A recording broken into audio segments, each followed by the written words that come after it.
I categorise my life now in two ways. Before Lisa went missing and after Lisa went missing. Because I'm two different people.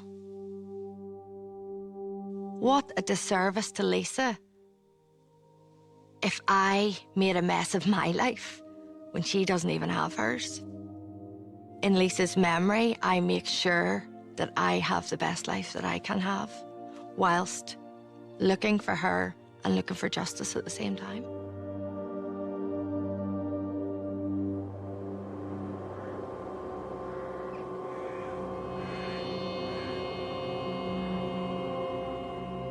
Women fear the violence of men, and many experience it.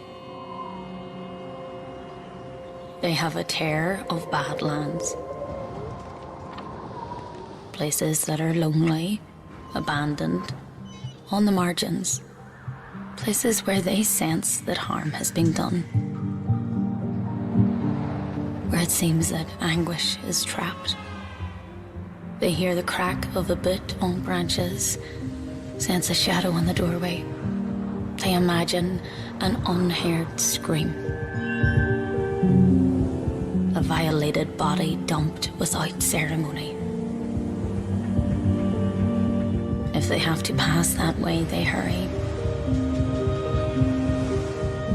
Dread at their heels.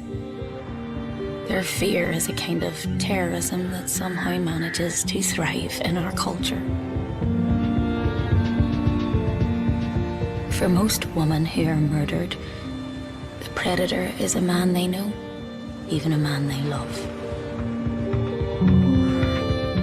The setting is often the place that is meant to be the safest. Home. But then there are men who are hunters of women. They groom, they stalk, they snatch, they kill. They know their way around the Badlands. They can map rutted tracks and follow paths so narrow and twisted they are known as rats' tails.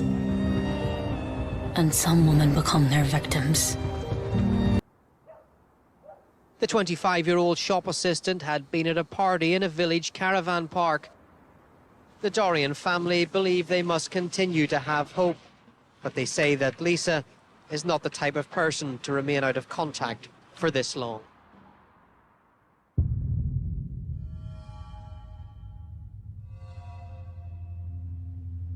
I had been in work on the Tuesday, and my phone rang, and it was Lisa's housemate, Lenice, her friend at the time, and she said, "Have you seen Lisa?" I said, "No, I haven't seen her." And she said, "Nobody has seen her. Nobody can find her." I said, "What do you mean nobody can find her?" And she said, "She's been at the caravan all weekend, and nobody knows where she is." And I just remember thinking, hold on, we need to, take this back. Where was she? Who was she with? Let's try and work this out. And she said, the guy that she was with in the caravan has phoned and says he has no idea where she is. She ran out of the caravan and hasn't been seen since. She gave me the phone number for the guy at the caravan. And I phoned the guy who was last with her.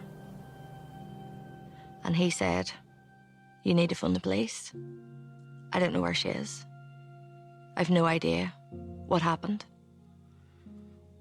And to me, it had went from, we can't quite get a hold of her, to, this is serious. I said to him, "Are you at the caravan?" He said, "Yeah." I said, "I'm calming down." I remember saying to Mum, "I'm going to the police station. I have a really bad feeling about this. And I would rather be wrong than be right and not report her." And she said, "Really? You really think you need to report her missing?" And I said, "Yeah."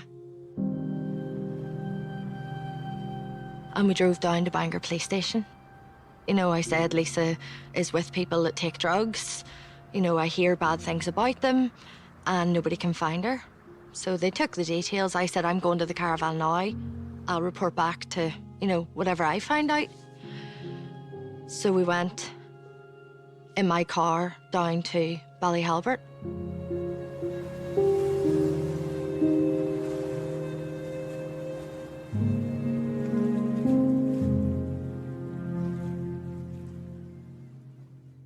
Growing up, we were a very happy family. We were 3 sisters together. Ciara didn't come until much later. I know from a very early age that Michelle and I both really looked up to Lisa. My childhood memories, we always were just laughing and getting on, and Lisa was just bubbly and outgoing, and she just had that aura. Everybody just paid attention to her when she walked into a room. We were all very close, and my mum tried to dress us together, and Lisa hated that. She was 5 years older than me. She had a real presence about her, even as a child, She was friendly, but feisty at the same time, She wouldn't have let anybody walk over her, even as a kid. Saturdays then were spent playing, offices, and we would have pretended to be office workers and put my mum's clothes on and the high heels, and we were making messages to each other, and, we just, loads of role play and just real good kind of sister memories. In terms of nights out, Lisa never wanted to go home. I never used to go home, and used to join her at, house parties and stuff like that. And we used to just get on really well that way, and, we were always really close. In 2004, Lisa had everything to live for. She had big dreams of going abroad and living abroad.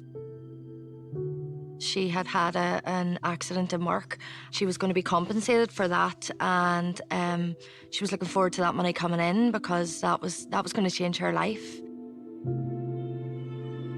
She was just positive. She was positive about her future. She was positive about the friendship group that she was in, and really there was nothing for us to worry about.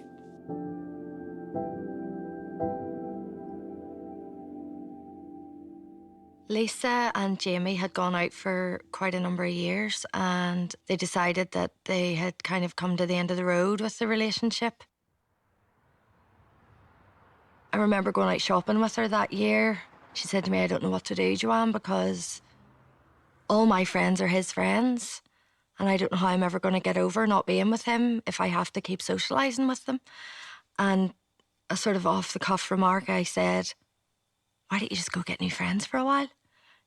Start socialising somewhere else slightly different. And obviously had no idea the impact that statement would have. She then did go and find new friends. And that's really what led to her being murdered.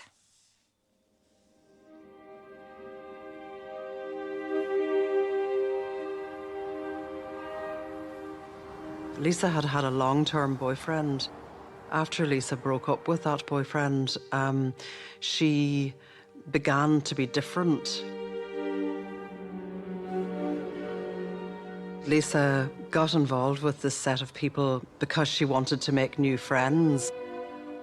This group seems to have latched in on her, and it's easy to see why they were drawn to her, because she was obviously a very vivacious, very attractive, very open-hearted, party-loving person.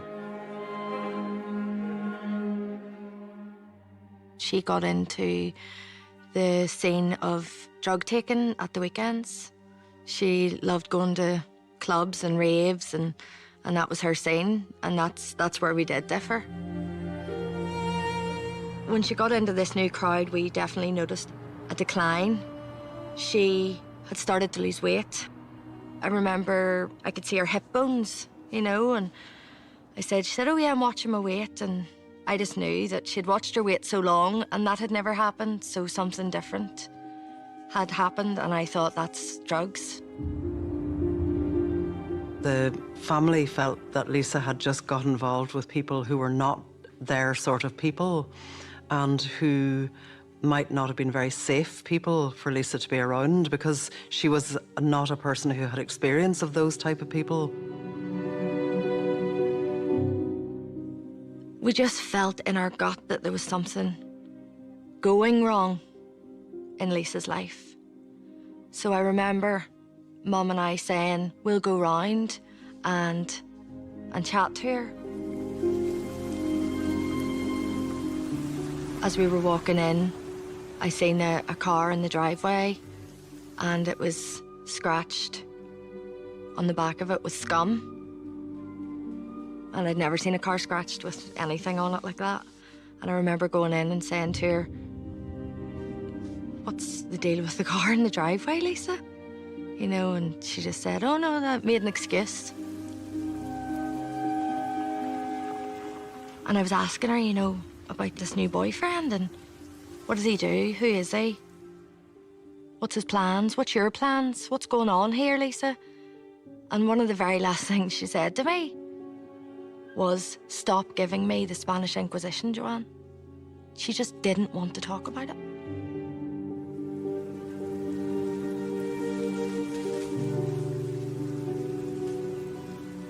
I remember walking away from Lisa's house after talking to her that day and thinking, I need to start finding out about these people. You know, she's obviously putting herself in a vulnerable situation, or a situation that just didn't sit right with me at all. I remember driving down the Bangor Road and my phone ringing, and it was a guy I had asked to find out who this boyfriend was. He said, "Get Lisa away from him." You probably couldn't repeat the word he used. You know, bad news, Joanne, get her away.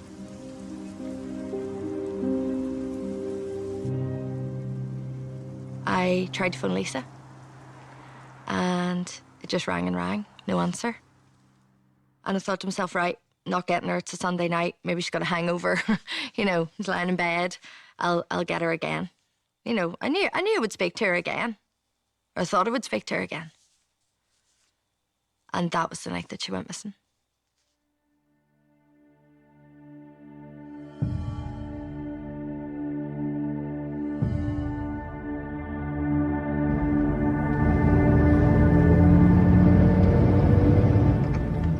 I said, we're going to go to the caravan site. I'd never been to Ballyhalbert in my life. And once we hit those back roads, you couldn't have seen 2 feet in front of you. There were no streetlights, none at all. It was pitch black, and it was freezing.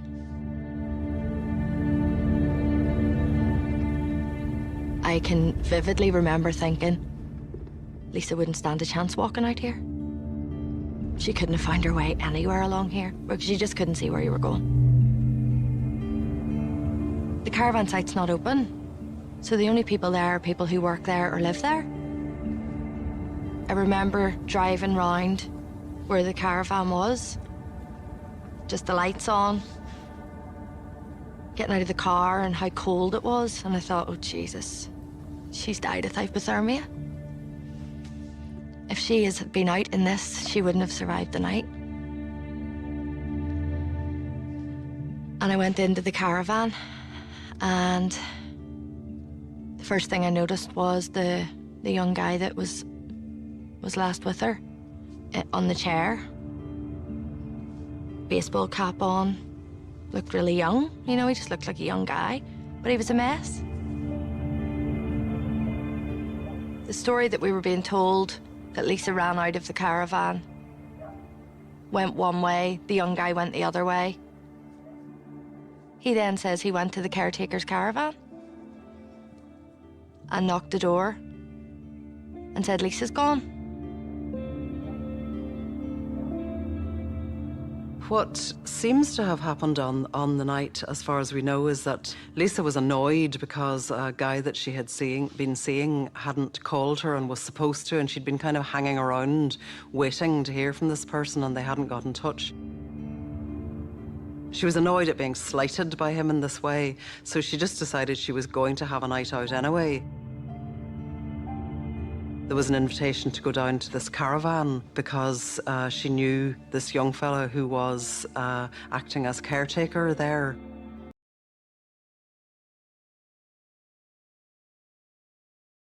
Gradually, people left, and until in the end up, there was just her and one other person there.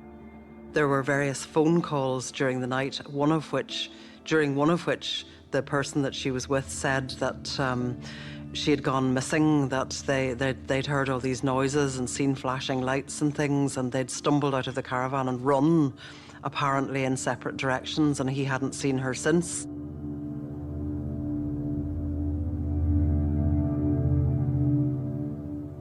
The guy that was in the caravan said, I can take you to her boyfriend's house, his flat. So I said, let's do that, let's get in the car. So him and myself and Lenise drove to Ballyhalbert to her boyfriend's flat.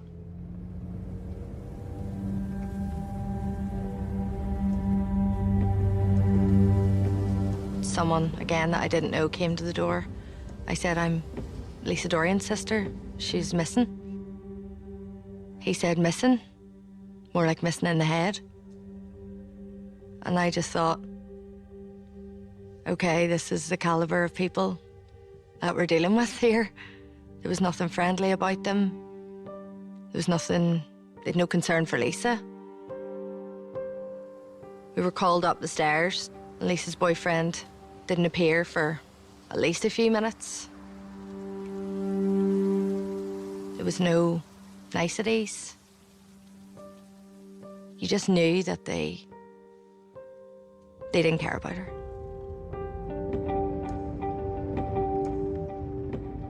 I remember phoning the police then and urging them to do something.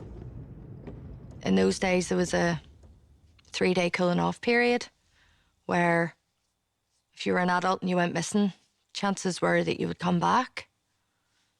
And I just knew that we couldn't wait 3 days. So I remember phoning them that night and saying, I've been in touch with her boyfriend now. You need to go chat to him. And by that stage, I didn't know what else I could do. So we went to bed that evening, not knowing where Lisa was.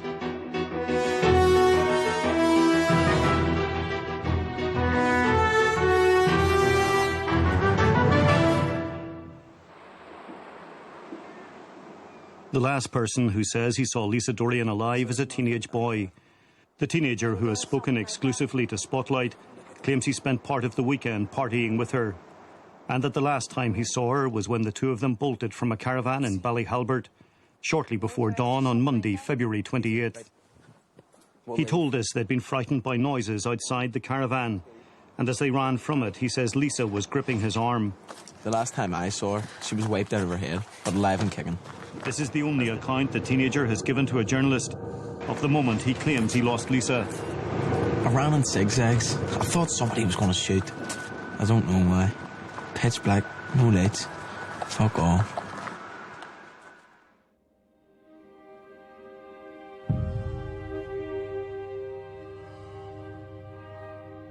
The next day, then, things kind of stepped up a gear.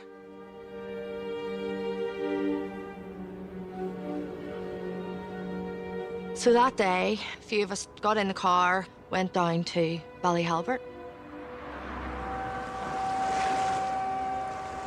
A lot of seaside places are a bit bleak out of season, but Ballyhalbert looked to me like a place that wouldn't be much better in season, really. There's no town, it's just a sort of like a couple of caravan parks. The whole place is kind of haunted with a sense of ruin, but also there's something just a bit sinister about it. It's the most easterly part of Northern Ireland. You could nearly touch Scotland from there. In the summer, it's a happy place. It's normally quite breezy and sunny and good light, nice big skies.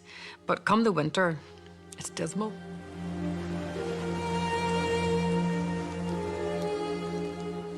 When we were at the caravan site, we went to the office just to ask for information. So we went to the office, and I remember speaking to the girl in the office who said there was a caretaker who lived on site. We chatted to her, and we chatted to him. But there was no information forthcoming. He had met Lisa, he knew Lisa, but There was no information forthcoming as to where she could have been, and it was a very difficult conversation. Just felt a bit odd.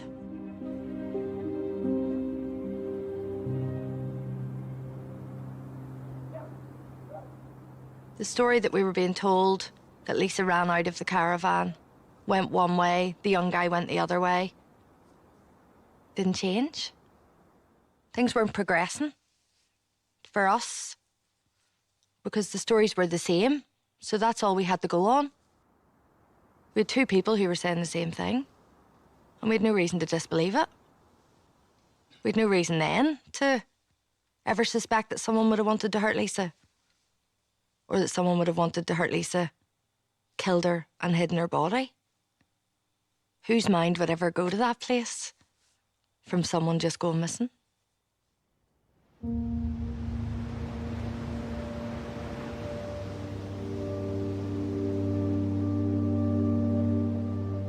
The only thing we could do was search. So we walked and walked and walked. Ballyhalbert is really vast. It's an old airfield. So it's just miles and miles of fields, old buildings, old rubbish lying around. And it was freezing. I remember it was freezing. And I remember thinking, she had these big fluffy white boots on. And I thought, you'll see them. You know, it was a big marker for us. If we're looking for something, look for the fur, look for the fur. And there was just nothing.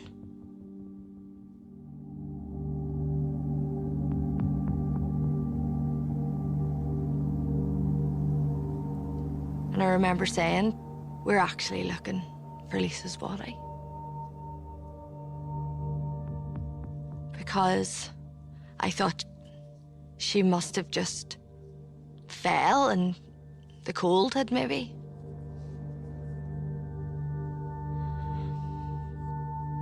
Had maybe got to her.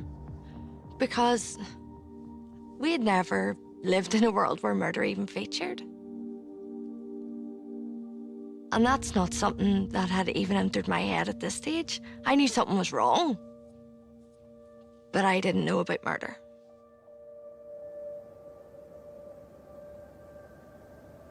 And that just went on for hours of us walking and walking and walking. And it was like, when do you stop? When do you say, we can't do this on our own, we need the police? And it wasn't long after that that they rang and said, can someone meet us at Lisa's house? The police rang and said, can someone meet us at Lisa's house? We need to come and get a pair of trainers for a scent for the dogs. I remember thinking, a scent for dogs? What are we getting into? And we went down to her house in Bangor, and it felt weird. You were going into her bedroom and lifting stuff and she wasn't there. And I remember giving them she only had little tiny feet, and giving them the trainers.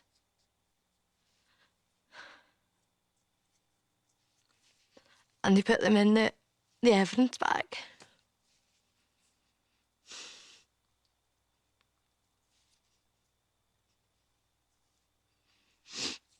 And I just knew that something was really, really wrong then.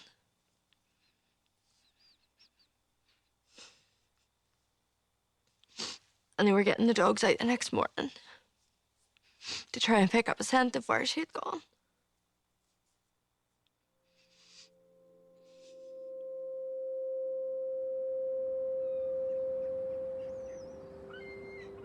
To be honest with you, a lot of people were going missing, coming back, a week later.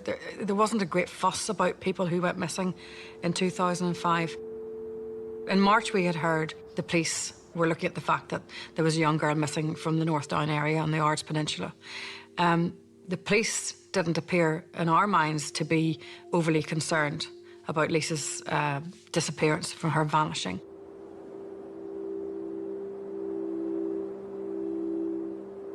Lisa attended a party here in Ballyhalbert at the caravan site. She hasn't been seen since, and we're out here searching today in the hope of finding something.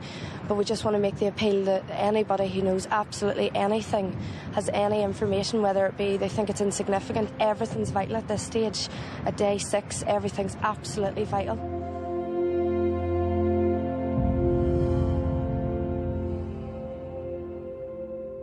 "5 a.m. in Ballyhalbert, 1 week on from the disappearance. Police hope that questioning motorists at the hour Lisa Dorrian was last seen would provide some new information. The 25-year-old shop assistant had been at a party in a village caravan park. Yesterday, relatives and friends came here, still hoping she is safe and well.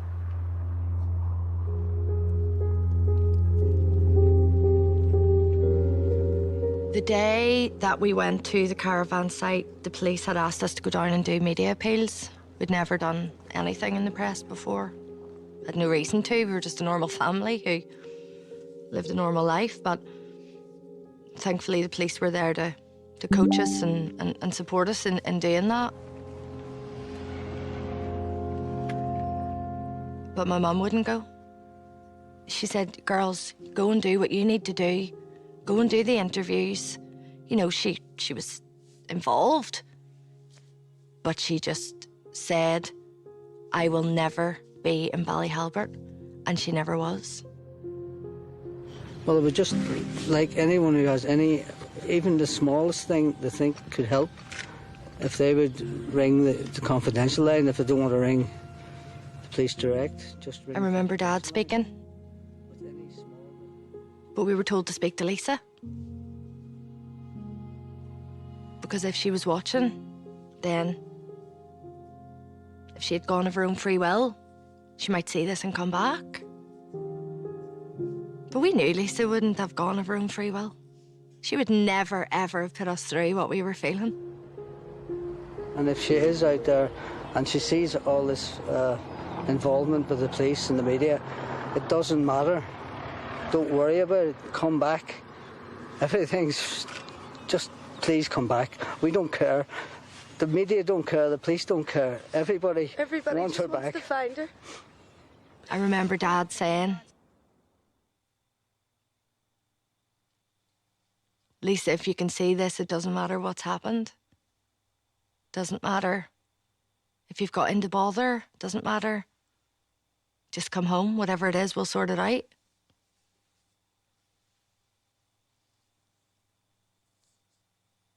And it was just horrible to even hear him say those words. And to see him upset, because you just never saw your dad upset, did you?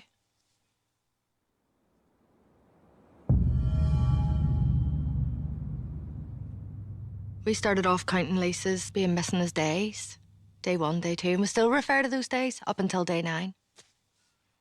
And day 9 is when it was declared to be a murder investigation.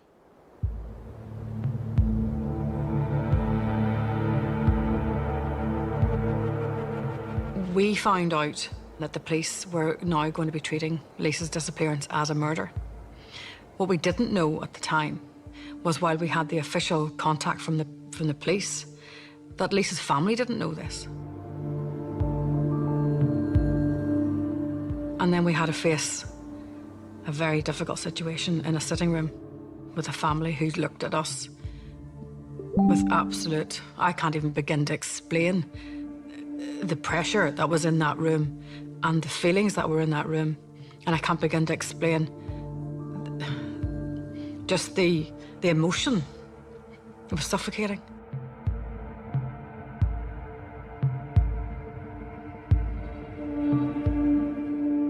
The superintendent came down, sat on the corner of the settee, and I mean, everything washed out of your body. You couldn't take it in. It was like being in a different world. It was scary, very scary. From then, it felt like one day was the same as the next, and the next, and the next. And I remember you open your eyes in the morning and just for a wee second it wasn't there. And then you remembered. Another day without Lisa.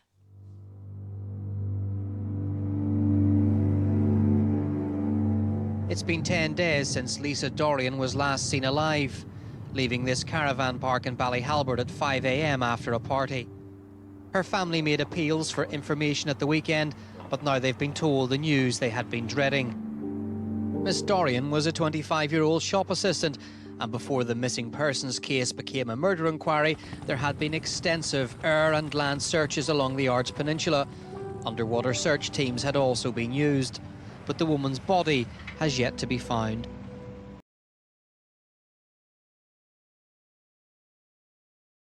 We'll talk to anybody now at this stage. People have approached us, and at first we said no, we didn't want any investigation, just the police, and leave it at that. But it's getting that frustrating time now that we'll just talk to anybody.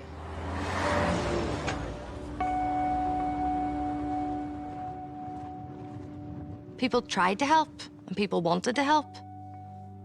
But all we got was rumour upon rumour upon rumour, and the police acted on all of that.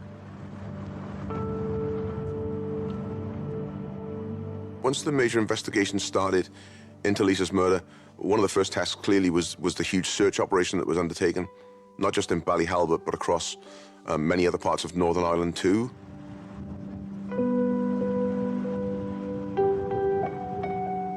The lines of inquiry centred around individuals who had a reason to cause Lisa harm.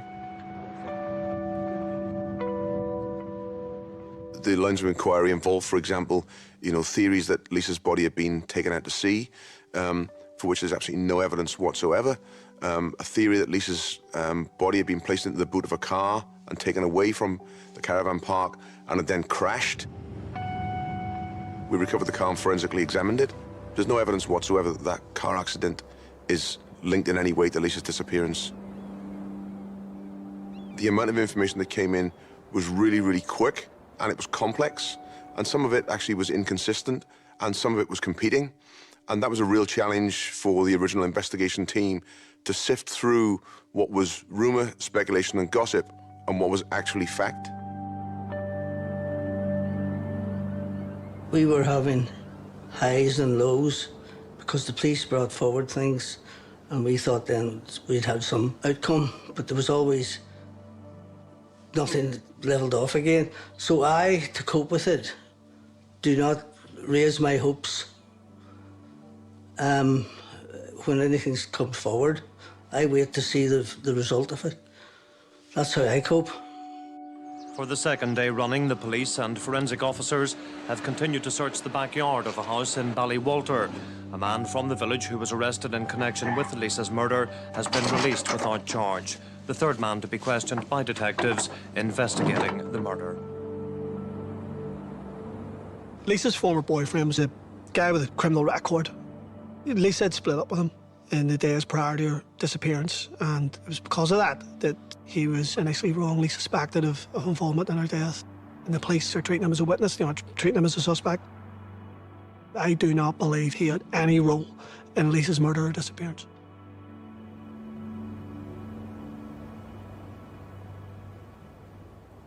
There was so much talk about what could have happened, or what people believed had happened, but none of it was the truth.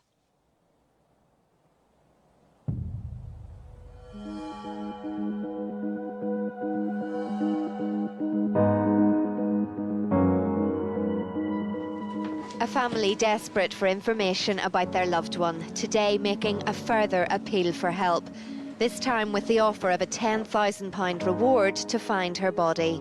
We are distraught over her death and will grieve for the rest of our lives, but we cannot grieve properly until we have been able to give her a proper Christian burial.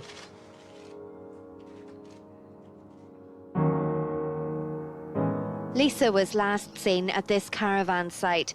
Despite extensive air, land and sea searches, there has been no trace of the 25-year-old. There have been suggestions her murder may be linked to members of the LVF. was obviously talk that the LVF had been involved, and all the graffiti had gone up all over the walls, all down the peninsula, LVF lady killers. We knew that we were in territory that we knew nothing about. The Loyalist Volunteer Force was born out of a split within the UVF in the mid-1990s. The LVF developed pockets of strength in Hollywood, North Down, pockets of East Belfast, North Belfast. They had been involved in clashes with the UVF and the Red Hand Commando. There was bad blood between them, really serious bad blood. The police find themselves accused of standing by as Northern Ireland suffers the most violent summer of recent years. 160 extra officers have been drafted in to police the feud. Lisa going missing and Lisa's murder offered the UVF an opportunity to pin the blame on the LVF.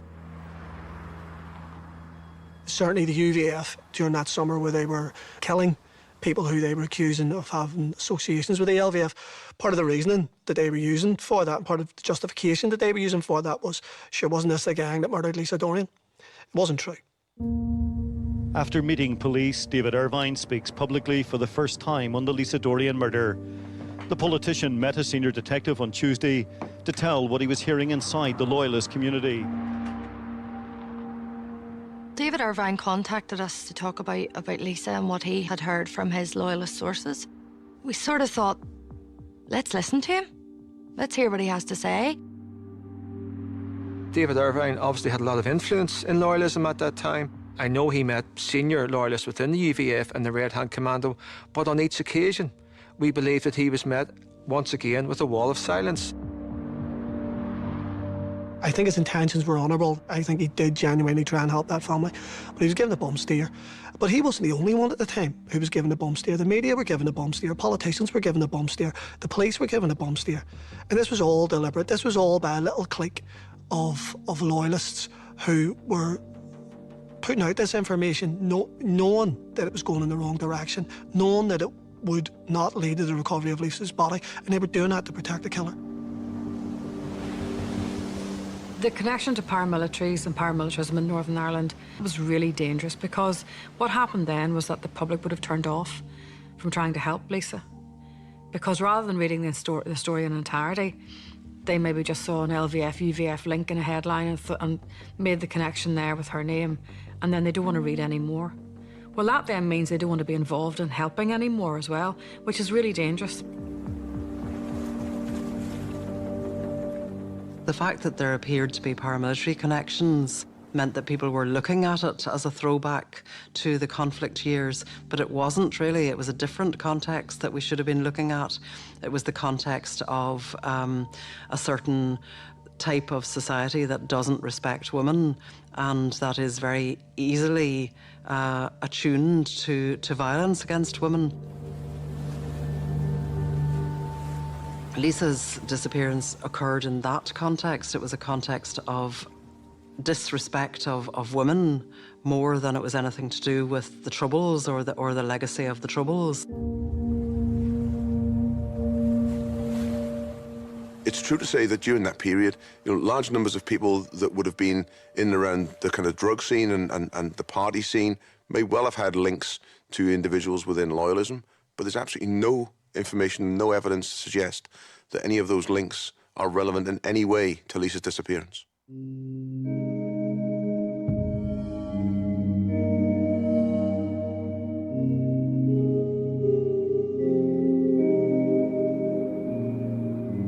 It was a particularly poignant day for the Dorrian family, nearly 4 months on from Lisa's disappearance from a caravan park in Ballyhalbert. Her family marked her 26th birthday today by releasing 26 white balloons, each with a personal message attached. We know Lisa would have been celebrating with us today. And just say to these people, I mean, they can see what we're going through. Please, please just tell us where she is.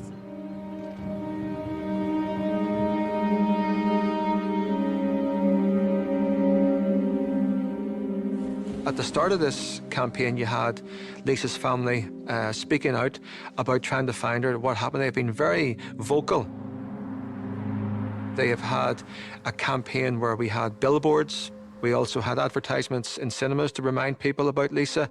My lovely sister Lisa Dorrian disappeared last year. We've been told to accept that she's dead, but we can't do that until we lay her to rest. We also had the band Snow Patrol get involved.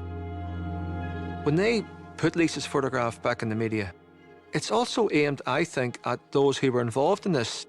They maybe think they've escaped justice. I don't think they have. I really do genuinely believe that the police are doing the utmost to try and find out what happened, and that's through working closely with the family and their determination to keep her memory alive.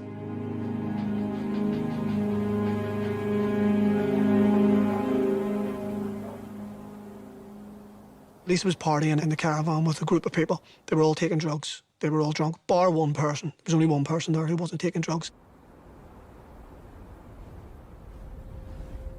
As the night progressed, everyone left, bar Lisa and a 17-year-old teenager who worked as a groundsman at the site. Both of them were intoxicated. Both of them were taking drugs. In his testimony to police, he says that he's seen lights outside, they heard noises, and both of them fled into the night. Lisa wasn't seen again.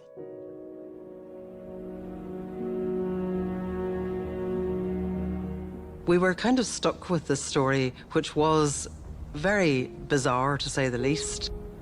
That is the story that journalists had. There wasn't any evidence coming forward as to anything else having happened, but it always was a quite bizarre story.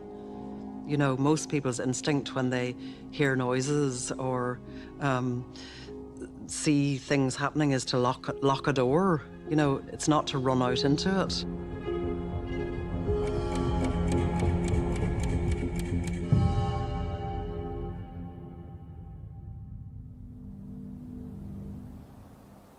Lisa Dorrian was last seen alive at a caravan site in Ballyhalbert early on Monday the 28th of February 2005. 10 years on, police and the family again have appealed for information. As long as somebody comes along with that vital, insignificant piece of information that might help to solve this and let us bury our daughter. My mum was a really maternal person. But when Lisa went missing, my mum totally changed. It affected Patricia a lot. Like, we tried to, you know, help her along, but it just went downhill gradually. I'm not going into too many details, but it did destroy her life. She just lost her zest for life. As the months went on, she just lost all her spirit. There was just, she said she just didn't want to be here anymore.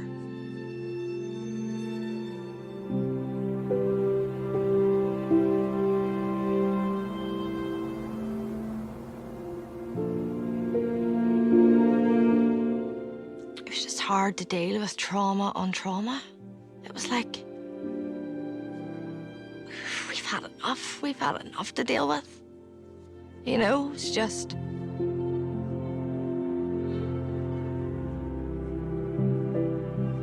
We didn't deserve all that extra heartache.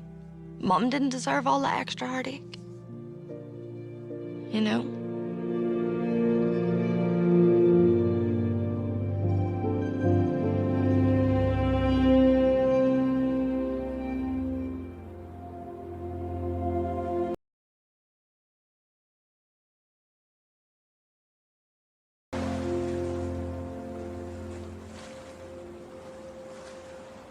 When I first really got to know the Dorrian family was through an article I did with the convicted murderer, Jimmy Seals.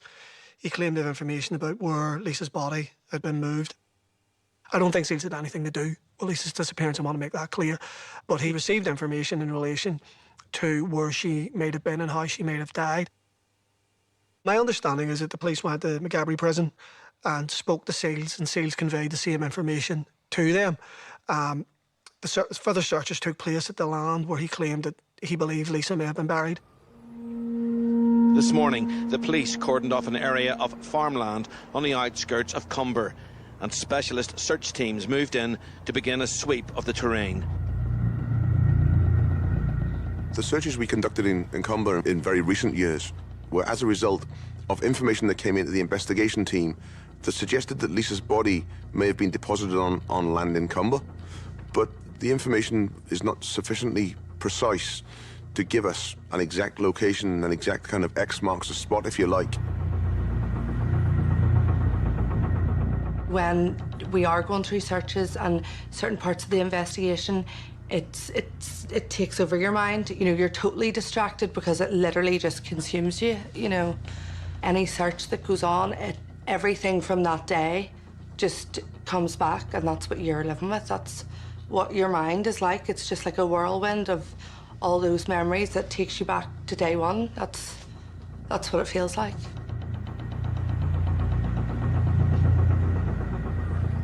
I believe that Seals believed what he was telling me. The searches took place at the land where he believed Lisa may have been buried. They uncovered nothing. I don't believe that the location where Jimmy Seals gave the police, or told the police where Lisa was buried, is accurate. I believe that Lisa Dorrian was buried in close proximity to the caravan where she was last seen alive.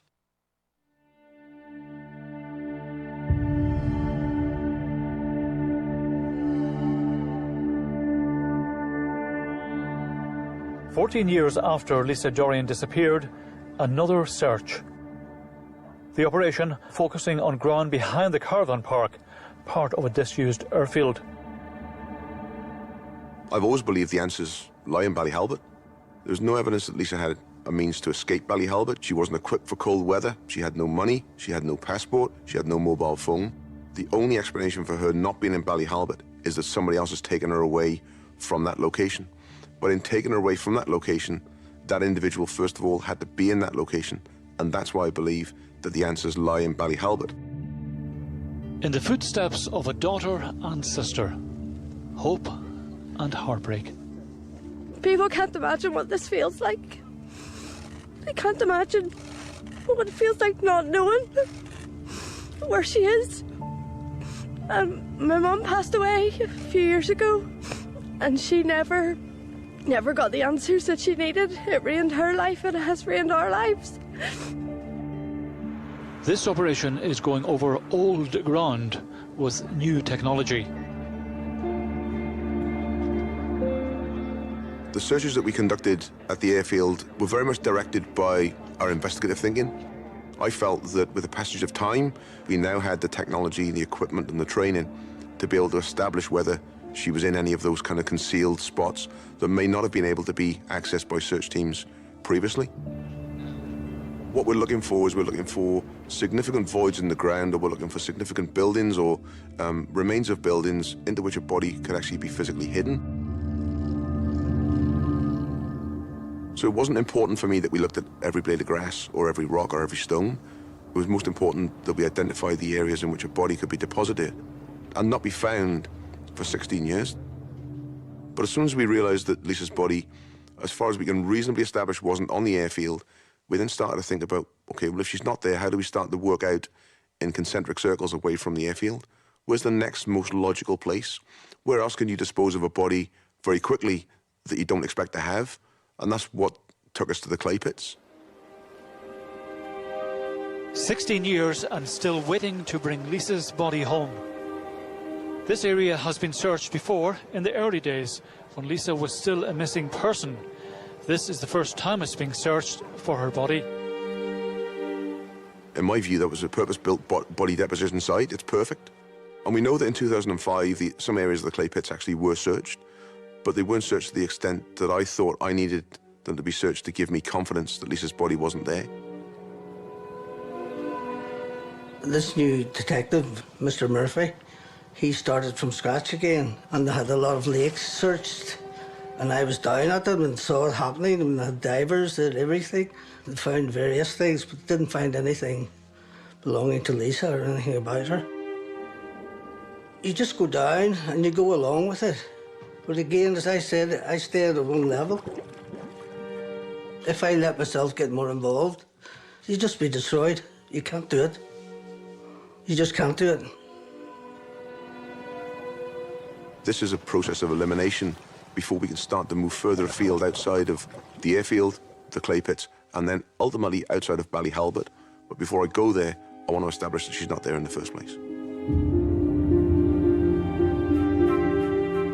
Those with the information, the individual, the two people that the police believe helped that individual dispose of Lisa's remains.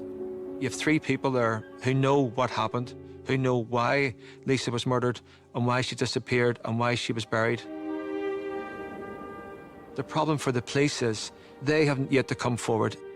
They have this culture of secrecy. They're surrounded in this wall of silence and they won't break it. So that's been a frustrating element for the police, but I think they are determined to find out what happened to her.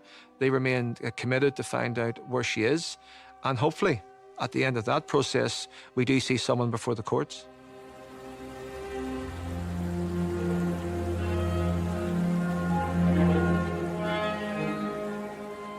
People describe the Lisa Dorrian story as a murder, but to my mind, it's a love story.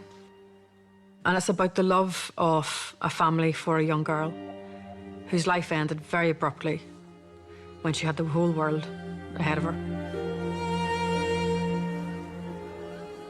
But, you know, it sort of pains me to say it, but there's another love story here as well. There's another family. And at the heart of that family is a murderer. Can you imagine what's not said on a daily basis?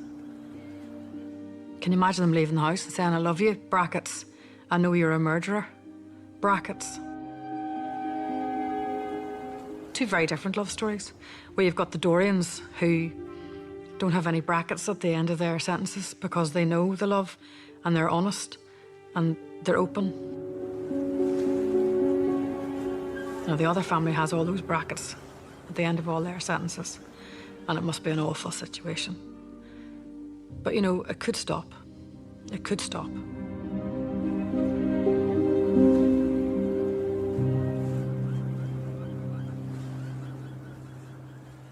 I'm in a very fortunate position. I have the absolute confidence of Lisa's family, but I also benefit from the huge amount of work that's been done by my predecessors. The 3 years of work that I've been doing on this investigation has been to look at all of the information, all of the evidence, holistically, rather than a single strand. Because each individual single strand is capable of diverting the investigative mind away from actually what is at the nub of it, and that is who had the means, motive, and opportunity to kill Lisa Dorrian. Those are the three questions I'm seeking to answer. Whilst we've done an awful lot of searches, and you know the searches that we've done most recently, the fact that we haven't found Lisa doesn't mean that we've given up on those searches. My view has always been, before I start to extend beyond Ballyhalbert, I want to be as certain as I can that Lisa's not there to start with. Alongside the search activity, there's as much work going into the investigative element of this as there is going into the search element of it. So it remains a very active twin track for us. And could you say that you are in a position now where you have one theory in mind for what happened to Lisa? Yeah, the work that we've been doing over the last number of years, Joanne, has been to look at each of the theories that have been advanced. I haven't closed my mind to any of those other lines of inquiry, because to do so would just put blinkers on me and would result actually in me just, you know, going headstrong after one particular line that I thought was particularly appealing. So we haven't closed our minds to any of those things. But what I have done is I've started to think in a practical way about what the evidence tells me. It brings me down to my own personal hypothesis, but without setting aside any of the hypotheses that have come before.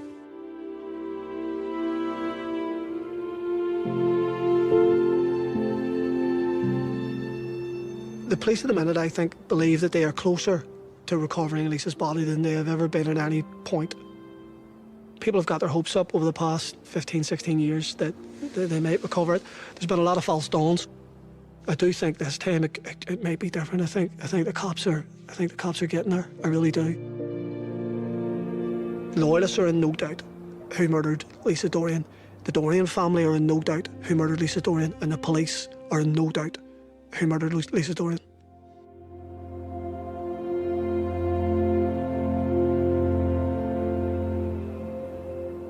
have huge amounts of hope. Our investigative approach, our investigative mindset has been in exactly the right place. Our resilience and confidence to push forward and to try and find those small pieces of information that enable me to piece together the jigsaw that is the 16 years since Lisa Dorrian disappeared.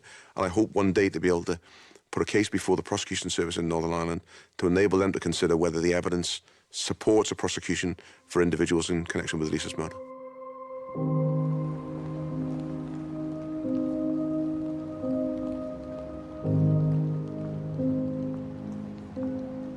We still always have hope. We always have an opportunity to find Lisa because they're not above the law. The police have never worked harder to try and get someone to justice. And, you know, I'm confident that we're going to be able to do that.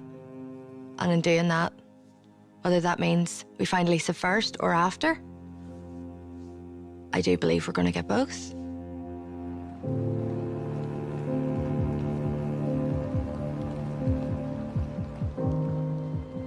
We're always hopeful in some way, shape or form because you can't ever think to yourself that it's never going to happen, that you're never going to get that breakthrough. You know, we genuinely believe that we will get there, you know. Like, we can't let this go until we get Lisa, do you know, and we never will, you know.